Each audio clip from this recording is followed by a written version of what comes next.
Hello everyone, today I'm going to be reacting to some creepy TikToks, so let's begin. Oh my gosh, I love kind of gothic styled houses. Like, I love the outside of them, not really the inside. But wow, like this one's in great condition. I just hate creepy, like not, this isn't even really creepy, but just houses that haven't been used in a while, or old houses. They just kind of give me a creepy vibe. Oh, that's creepy though, the staircase thing. Oh gosh, a kid's hospital. Okay, this one seems actually really scary. Oh gosh, I hate old photos from hospitals and stuff. Just in general, I hate old photos. Ooh, this one's weird. I don't like it. Ooh. Oh gosh. Ugh. More photographs. I hate it. I would not want to see the rest of the hospital. No thank you.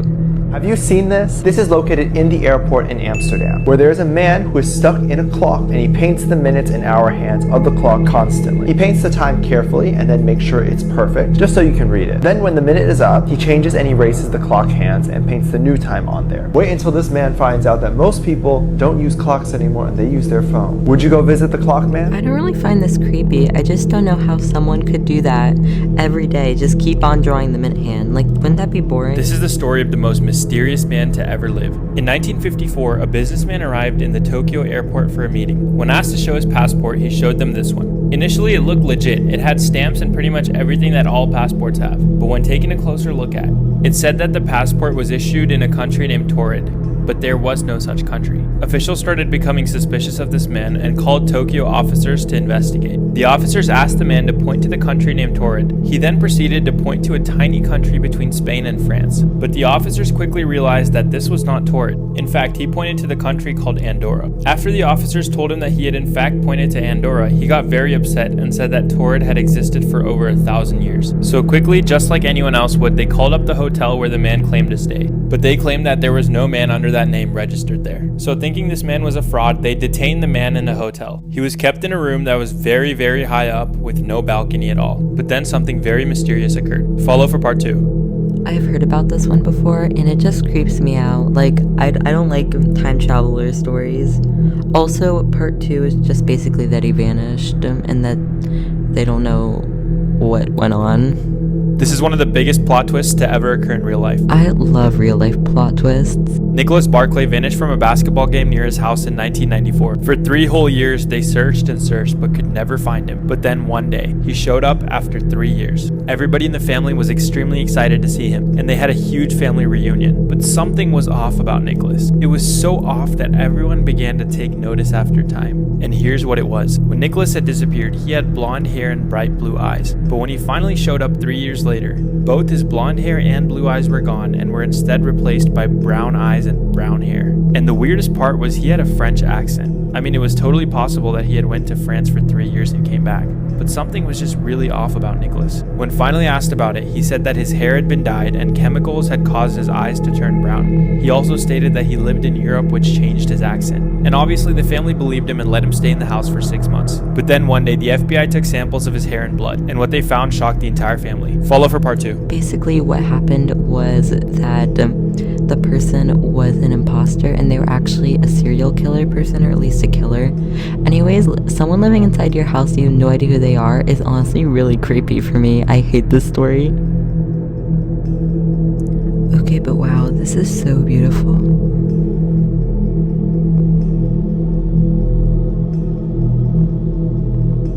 I find this room a little creepy because it's kind of been abandoned for so long.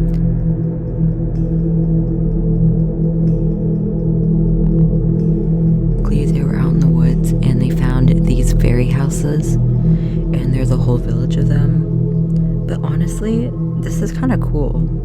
Like, whoever built this house, or whoever built this house, built it really well. And it's cool that there's like a whole village of them. You don't sound Russian? How could I sound anything, silly? I'm plastic. I don't even have a voice box. I had to borrow this one. Is it just me, or is that voice really familiar? Like, I feel like I've heard it before. Don't turn on the light.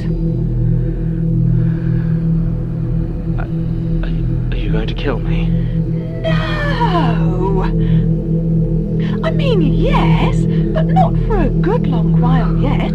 I don't want you to go to waste. No, then what? Then why are you here? After you attacked poor Sarah, I thought it was about time we had a good old... I don't know why, but I really like that audio for some reason. And that makeup is amazing. Facts about dreams. You're paralyzed when you dream. Okay, that's pretty creepy. You forget 90% of your dreams within 10 minutes. That's not really scary, it's more kind of sad. Not everybody dreams in color. That's not scary. There's 52... Oh, I couldn't even read that one. If you're unable to fall asleep, that means that you're awake in someone else's dream. I mean, there's no way of proving if that's true or not. 2-sentence horror stories. I love those. I was watching the security footage of a man breaking into my home. But then I remembered. I never saw him leave. Yep, I already knew it beforehand. You'll also really like the Victorian style of homes. Oh wow. Oh gosh, across from a cemetery. That's spooky. Oh gosh. This one seems actually more creepy from the house ones. Why is there a rope hanging in there? I hate how dirty the houses look, and I hate the old wallpaper too.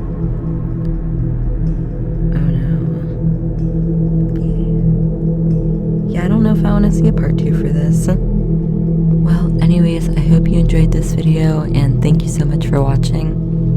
And let me know what else I should react to. Bye, guys.